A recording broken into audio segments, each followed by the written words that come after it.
Well, hello, everybody. Glad you could drop by.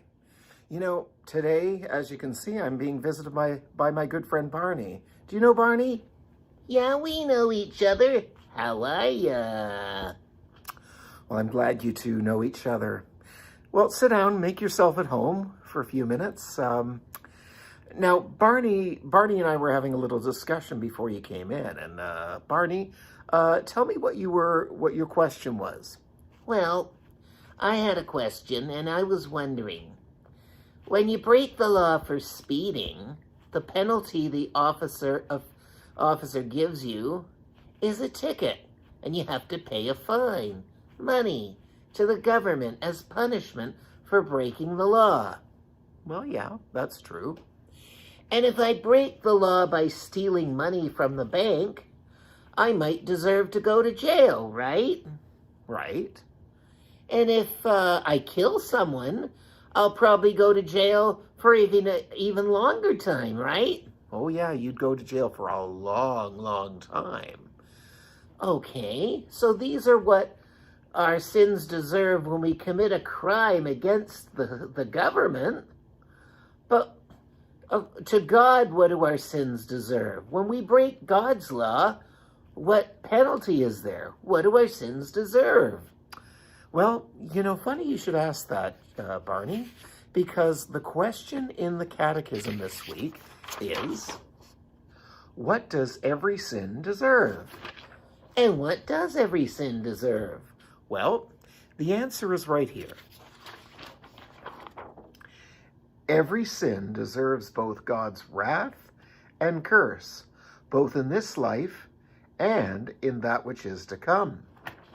Wow, that sounds pretty serious, even though there are some words in there that I don't understand. Oh, you don't understand some of it? Nope.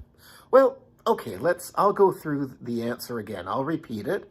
And every time I say a word that you don't understand, you say, stop. Okay, sounds good. All right, here goes. Every sin deserves both God's wrath. Stop.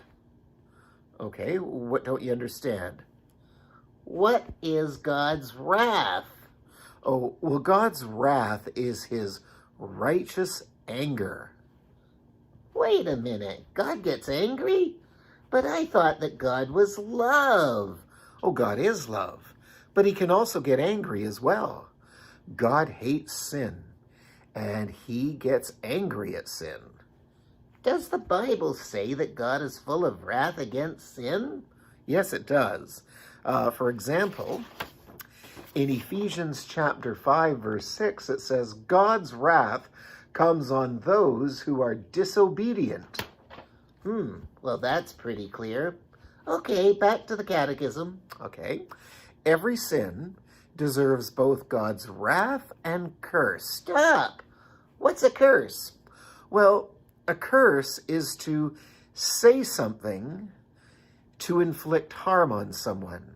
When we break God's law, we deserve to have God pronounce words against us to punish us. Really? We deserve God's curse against us? Yes. In Galatians chapter 3, verse 10, the Apostle Paul says, "For all who rely on works of the law are under a curse. For it is written, Cursed be everyone who does not abide by all the things written in the book of the law and do them." And in Proverbs chapter 3, verse 33, Solomon says, "The curse of the Lord is on the house of the wicked, but he blesses the home of the just." Wow, this is getting even more serious all the time. What's next? Well, every sin deserves both God's wrath and curse, both in this life. Stop! What does it mean when it says, in this life? Well, this life means the life we live now, right here on earth, as opposed to the life we shall live after we die, when we go to heaven or to hell. Okay, go on. Every sin deserves both God's wrath and curse, both in this life and in the life to come. Hold it. Stop. Okay, what problem do you have here? So, the life to come is after we die? Yes, and also after Christ returns. When Christ returns, he will judge everyone. Psalm chapter 11, verse 6 describes what will happen to the wicked.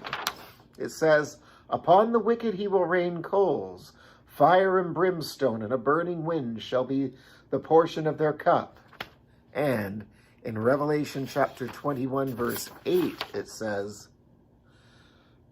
"But the cowardly, unbelieving, abominable, murderers, sexually immoral, sorcerers, idolaters, and all liars shall have their part in the lake which burns with fire and brimstone, which is the second death." But we all have broken God's law. Does that mean we all deserve God's wrath and curse? Yes, it does. But there is still the good news of the gospel. How can any good news come out of this? Because even though we all deserve God's wrath and curse, God did not leave us all in that state. He didn't? No. God sent his one and only Son to bear in his body our sins when he died on the cross. Jesus bore the wrath of God. He carried the wrath of God on him, and he carried the curse of God so that we could be forgiven and blessed. Did you know that Galatians 3 verse 13 says, "Christ has redeemed us from the curse of the law, having become a curse for us.